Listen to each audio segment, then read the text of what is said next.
నేనైతే అస్సలు ఎక్స్‌పెక్ట్ చేయలేదు ఇంత వస్తుందని. ఏంటో గెస్ చేయండి కింద కామెంట్ సెక్షన్‌లో చెప్పేస్తున్నాను. బటర్ చికెన్ అనమాట.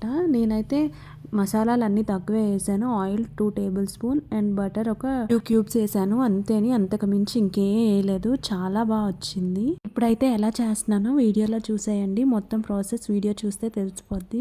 చిన్నప్పుడు స్కూల్‌కెళ్ళేటప్పుడు వాటర్‌లో జారిపడి, నీటిలో పడి చనిపోవాల్సింది. దేవుడి దయ వల్ల మా మాయ వల్ల బతికాను. అసలేం జరిగిందో తెలుసుకోవాలంటే ఫుల్ వీడియో చూసేయండి. అప్పుడే అర్థమవుతుంది. చిన్నప్పుడు మేము స్కూల్‌కెళ్ళేటప్పుడు పెద్ద వర్షం పడింది.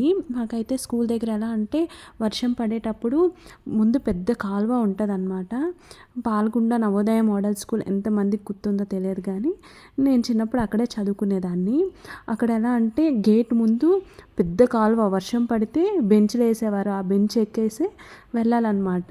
అయితే ఆ రోజు అలాగే పెద్ద వర్షం పడింది. బెంచ్ ఎక్కుతూ పడిపోయాను వాటర్‌లోనే. అది ఎవరు చూసుకోలేదన్నమాట. మా మామయ్య ఏమో వచ్చి నేను ఎక్కడున్నానని చూసుకునేసరికి ముందు లేను, వెనక లేను. నేనెక్కడా కనిపించట్లేదనమాట. మా మామయ్య ఒకసారి నీటిలోకి చూసాడు. చూసేసరికి మన జుట్టు ఉంటుంది కదా! ఆ వెంట్రుకలు ఒకటి పైకి ఇలా లెగిచి కనిపించిందనమాట.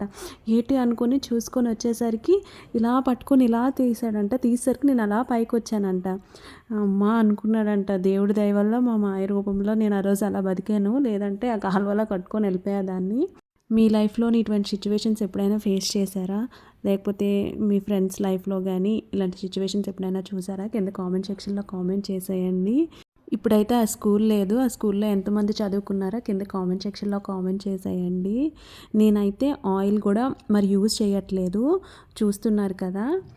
అండ్ చికెన్ ఏపిన దాంట్లోనే ఏసుకుంటే ఆ కిందన ఉంటది కదా! ఆ ఫ్లేవర్ అనేది మనకి ఈ గ్రేవీకి పడతదనమాట. ఆ గ్రేవీ టేస్ట్ ఇంకా బాగుంటుంది, ఎన్హాన్స్ అవుతుంది. ఇప్పుడైతే చికెన్ వేసి ఫుల్గా వేపేసుకోవడమేని. ముందు ప్రాసెస్ అంతా ఈజీయే కదా, నేను చెప్పకపోయినా పర్లేదు. అండ్ టేస్ట్ అయితే సూపర్గా వచ్చింది. నేనైతే చెప్తుంటేనే నోట్లో నీరు ఊరిపోతున్నాయి. అదే నేను వీడియోలో చెప్తున్నాను. నా వీడియో ఇంతవరకు చూసారంటే నచ్చే ఉంటుంది. నచ్చితే లైక్ చేయడం మాత్రం మర్చిపోకండి. అండ్ సబ్స్క్రైబ్ చేసుకోండి. ఈ వీడియోకి ఇంతే ఫ్రెండ్స్. Bye bye. నెక్స్ట్ వీడియోలో కలుసుకుందాం.